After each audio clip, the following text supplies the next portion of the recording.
তো hello everyone, welcome to অনেকদার tuition centre. তো আজকে হচ্ছে কি আমাদের ডে 2।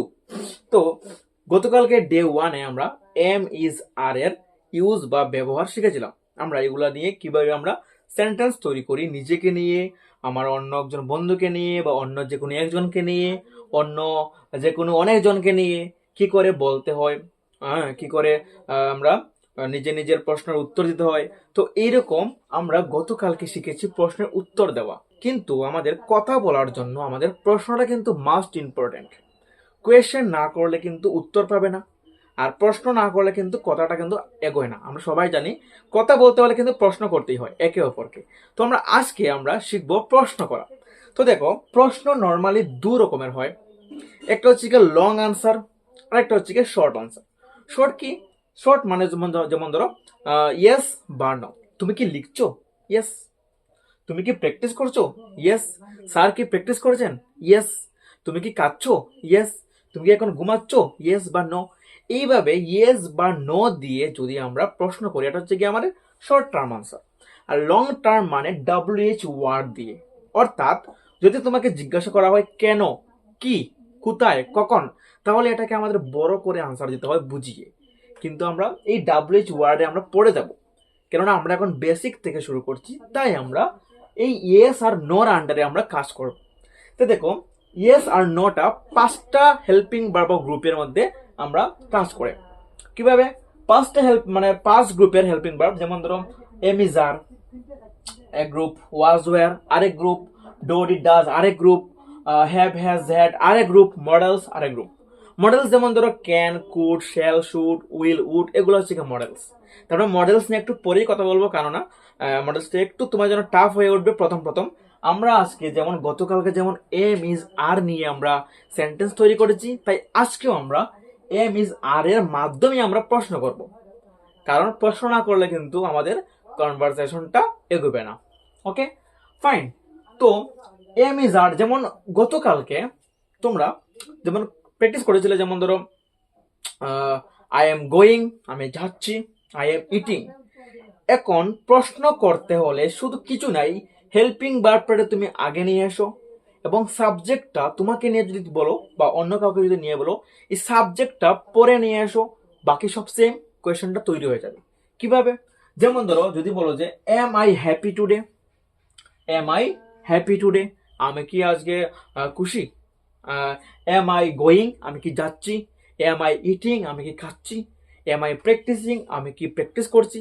দেখো, নিজেকে নিয়ে তো প্রশ্ন করা যায় না। এটা তো নিজেকে নিয়ে কখন প্রশ্ন করা যাবে? যখন অন্যান্য কারোর মতামত চাই, বা অন্যান্য কারোর যেমন ধরো কেমন লাগছে নিজের প্রতি একটু আসে না, আমাকে কি ভালো লাগছে, এম আই লুকিং গুড। এরকম যদি এরকমই কম প্রশ্ন করা হয়, প্রশ্ন কোথা থেকে শুরু হয়? অন্য কাউকে নিয়ে, অন্য কোনো একজন বা অন্য কোনো অনেকজনকে নিয়ে। যেমন ধরো আমি একটা বন্ধু, যেমন রামের কথা বলছি, সে কি খেলছে, আমি কি করে বলবো? সে খেলছে, এটা কি করে বলতাম গতকালকের অনুসারে?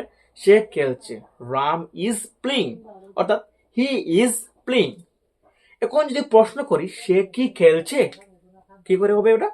এটা কিছু না, উল্টে যাবে, অর্থাৎ ইজটা সামনে চলে আসবে আর রামটা পিছনে চলে যাবে। যেমন is Ram playing, is Ram playing guitar, সে কি গিটার বাজাচ্ছে। ইজ রাম কুকিং, সে কি রান্না করছে। ইজ রাম ইটিং রাইস, সে কি ভাত খাচ্ছে। এইভাবে এইভাবে আমরা যদি ইজটাকে প্রথমে নিয়ে চলে আসি এবং তারপরে আমরা সাবজেক্ট, অর্থাৎ যার সম্পর্কে বলছি সে যদি, তাকে যদি আমরা পরে নিয়ে লাগাই, এখানে কিন্তু একটা প্রশ্ন রেডি হয়ে যাচ্ছে। যেমন ধরো is Ram writing, is Ram drinking water, Ram কি জল পান করছে। দেখো, এখানে ড্রিঙ্কিংটা একটু পুরানো জামানা হয়ে গেছে। এখন স্মার্ট ইংলিশ কি হবে? হ্যাভিং। হ্যাভিং মানে পান করা কিংবা খাওয়া বোঝায়। যেমন আমরা যদি বলি বাংলায় রাম জল খাচ্ছে, আমরা সবাই কিন্তু বলি না যে রাম জল পান করছে, আমরা বলি কি রাম জল খাচ্ছে, রাম দুধ খাচ্ছে। তো এখানে কি হবে? Ram is having water, Ram is having milk. তো প্রশ্নটা কি করে হবে? রাম কি দুধ খাচ্ছে? Is Ram having water, sorry দুধ, ইজ রাম হ্যাভিং মিল্ক। এইভাবে। তো আমরা এইভাবে যে প্রশ্ন করব, যে শুধু ভার্বটা সামনে এবং সাবজেক্টটা পিছনে, তবে আমাদের কিন্তু প্রশ্নটা করা হয়ে যাচ্ছে। জাস্ট একটা একটা কিছুই নয়। গতকালকের ক্লাসে যারা প্র্যাকটিস করেছো তারাই কিন্তু আজকে আনসার দিতে পারবে। আমি প্রথমেই বলেছিলাম 100 অফ ক্লাস করব। এই ক্লাসে একটার উপরে আরেকটা বেস থাকবে। আজকের ক্লাসটা আগামীকালকার জন্য ইম্পর্টেন্ট, গতকালকের ক্লাসটা আজকের জন্য ইম্পর্টেন্ট। ওকে, আরেকটা কথা বলছি, শুধু দেখলেই হবে না, দেখলে বা শুনলেই হবে না, প্র্যাকটিস ইজ মাস্ট ইম্পর্টেন্ট। ওকে, নাও আমরা এখন বললাম নিজের মানে বন্ধুর দিয়া, এখন বন্ধুর পরিচয়। যেমন আমরা একটা বন্ধুকে নিয়ে আসলাম বাড়িতে, তো মা জিজ্ঞাসা করলো সে কি একজন স্টুডেন্ট? তো কি করে বলবো সে কি একজন student? Is he a student? সে কি একজন দোকানদার? Is he A shopkeeper? সে কি একজন teacher? Is he a teacher? এইভাবে তার পরিচয়টা কিন্তু মানে সবকিছু, যেমন তার পরিচয় গেল, তার অবস্থা, সে কি দুঃখী? Is he sad? সে কি আজ দুঃখিত? Is he sad today? সে কি খুব ক্লান্ত? Is he very tired?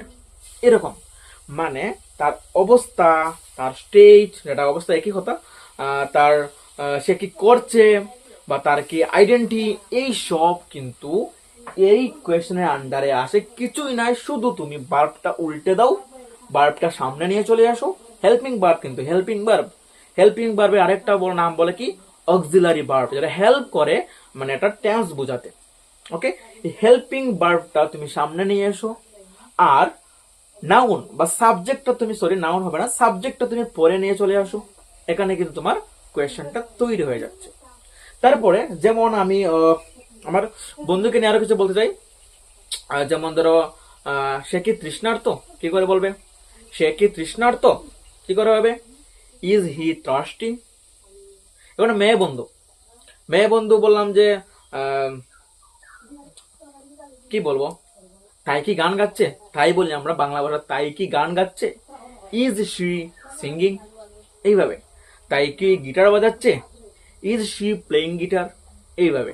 এখন যদি আমরা, এখন আমি গেলাম, বন্ধু গেল, এখন যদি গতকালকের মতো আবার অনেক জনকে নিয়ে বলি, একের অধিক, অর্থাৎ দুই বা তার বেশি জনকে যদি আমি নিয়ে বললাম, কি হবে? সেম আর কি হয়ে যাবে? আর যেমন তারা, আর দে ফুটবলার? তারা কি ফুটবলার? আর দে সিঙ্গার? তারা কি singer? Are they playing football? তারা কি ফুটবল খেলছে? বা বলি আমরা আর দে গসিপিং? হ্যাঁ, গসিপিং আমি লিখে রেখেছি এখানে। গসিপিং কি? গসিপিং মানে হচ্ছে কি গল্প করা বা আলোচনা করা বোঝায়। যেমন ধরো সে গল্প করছে বা সে আলোচনা করছে, এরকম যদি তুমি বলে যাও তারা আলোচনা করছে বা তারা গল্প করছে, তো কি হবে? তারা কি গল্প করছে? কি হবে এটা? ইজ তো এখানে হবে না, কখনই হবে না, কি হবে? আর হবে। আর দে গসিপিং? আর দে গসিপিং? ওকে, বলো আর দে গসিপিং? তো তারা কি ফিস করছে? ফিস করে কথা বলতে কি বলে? Chit chatting. কি বলে? Chit chatting. Are they chit chatting? Are they chit chatting? Are my friends gossiping? আমার বন্ধুরা কি গল্প করছে? Are my friends playing? Are birds flying? পাখিগুলো কি উড়ছে? না, পাখিগুলো উড়ছে না, বসে রয়েছে, ধরে ফেলো। পাখিগুলো কি উড়ছে? আর বার্ডস ফ্লাইং?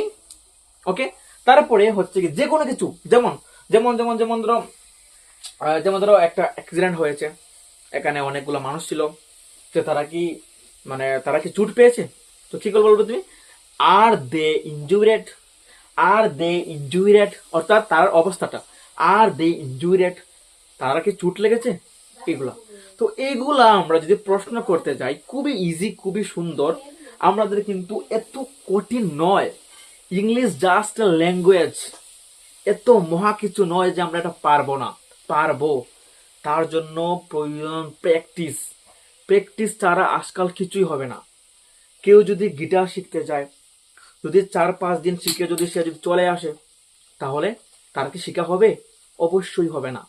সে যদি এটাকে নিয়ে প্র্যাকটিস করতে করতে করতে করতে কি হবে? একসময় সে শিখে যাবে। আমরা সব কিছুই শিখতে চাই একদম শর্টলি, কিন্তু শর্টলি কিছুই শেখা হয় না। অ্যাকচুয়ালি এটাকে নিয়ে পরিশ্রম করতে হয়, এটাকে নিয়ে প্র্যাকটিস করতে হয়, তবেই কোনো কিছু হাসিল করতে পারবে তুমি। ওকে, তো আমরা এখানে কি কোনো কনফিউজ রয়েছে বলো? আমরা এখন প্র্যাকটিস করছি, যেমন ধরো কি করছি, আমার মা কি রান্না করছে, কি বলবো? ইজ মাই মাদার, মা তো একজনই, is my mother cooking.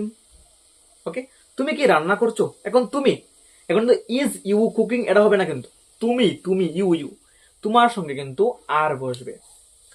Is you হবে না, are you cooking, are you cooking rice. এখন যদি হবে যে তুমি কি খেলছো, আর ইউ প্লেইং। তুমি কি ঘুমাচ্ছ, আর ইউ স্লিপিং। অবশ্যই ঘুমালে তো কিছু বলতে পারবে না, তো তুমি কি ভাত খাচ্ছ, আর ইউ ইটিং রাইস। তুমি কি জল খাচ্ছ, আর ইউ হ্যাভিং ওয়াটার। এইভাবে এইভাবে কিন্তু প্রশ্ন করতে হবে, শুধু হেল্পিং ভার্বটা সামনে, বাকি সাবজেক্টটা পেছনে, তারপর লাইনগুলো কিন্তু সেম। ওকে, আরেকটা জিনিস, এম ইজ আর এর কিন্তু এই তিনটা ইউজই হয় না, আরো ইউজ হয়, কিন্তু আমরা এটা এখন বলছি না, কারণ আরেকটা কি ইউজ হয় মেইনলি, সবচেয়ে ইম্পর্টেন্ট, যেটা প্যাসিভ ভয়েস। প্যাসিভ ভয়েসে কিন্তু এম ইজ আর এর আরো অন্যান্য ইউজ রয়েছে, কিন্তু যদি এখন তোমাদেরকে এই প্যাসিভ ভয়েস বোঝাতে শুরু করি, তাহলে বাকি সব কিন্তু মাথা থেকে চলে যাবে। তাই জন্য আমরা ধীরে ধীরে স্টেপ বাই স্টেপ এগোবো।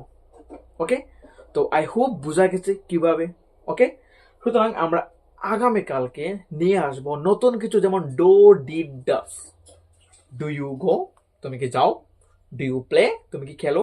অভ্যাস, হ্যাবিট, এটা কালকে বলবো, আজকে কিছু বলবো না। তো আজকে এতটুকুই।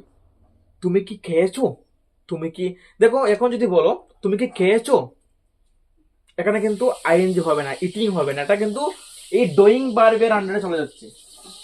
তুমি কি গান গাও, তুমি কি ভাত খাও, তুমি কি জল খাও। এইভাবে তুমি কি লিখো, এটা কিন্তু এই ভার্বের আন্ডারে চলে যাচ্ছে, ডো ডিড ডাজ এর ভার্বের আন্ডারে চলে যাচ্ছে। শুধু আইএনজি এবং আইডেন্টি এবং স্টেট, এই তিনটা ক্ষেত্রে তোমরা কিন্তু আপাতত এমিজারটা ইউজ করবে, এর পরে অন্য কিছুতে নয়। আর অন্য কিছুতে আমরা অন্যান্য টাইপগুলো দেখে নিব। ওকে, আবারও বলছি, শুধু দেখলে এবং শুনলে হবে না, আমাদের সঙ্গে সঙ্গে প্র্যাকটিস করতে হবে তোমাদেরকে। আর ইউ প্র্যাকটিসিং, তুমি কি প্র্যাকটিস করছো। আর ইউ প্র্যাকটিসিং এভরিডে, তুমি কি প্রতিদিন প্র্যাকটিস করতেছো বা করছো। ওকে, এইভাবে। আর ইউ ওয়াকিং, তুমি কি হাঁটছো। ওকে, তারপরে দিকে আর ইউ ক্রাইং, তুমি কি কান্না করছো। এইভাবে। আর ইউ স্মাইলিং, তুমি কি হাসছো। এইভাবে। তো এইগুলো আমাদের কিন্তু প্র্যাকটিস করতে হবে বেশি বেশি বেশি করে, তবে আমাদের ইংলিশটা শেখা হয়ে উঠবে। তো আজকের জন্য এখানেই থাক, দেখা হচ্ছে আগামীকালকে ডে 3 ফাইন। চলো টাটা, বাই বাই, দেখা হচ্ছে কালকে। থ্যাংক ইউ, এবং যদি ভালো লাগে অবশ্যই ফলো করে দিবেন, ইউটিউব থেকে বলে সাবস্ক্রাইব করে দিবে, কেননা আমরা প্রত্যেক দিন ডে 3, 4, 5 করে আমরা 100 অব্দি চলে যাব, যেখানে আমাদের প্রপার ইংলিশ শেখা হয়ে যাবে আশা করি। ওকে, টাটা, বাই বাই।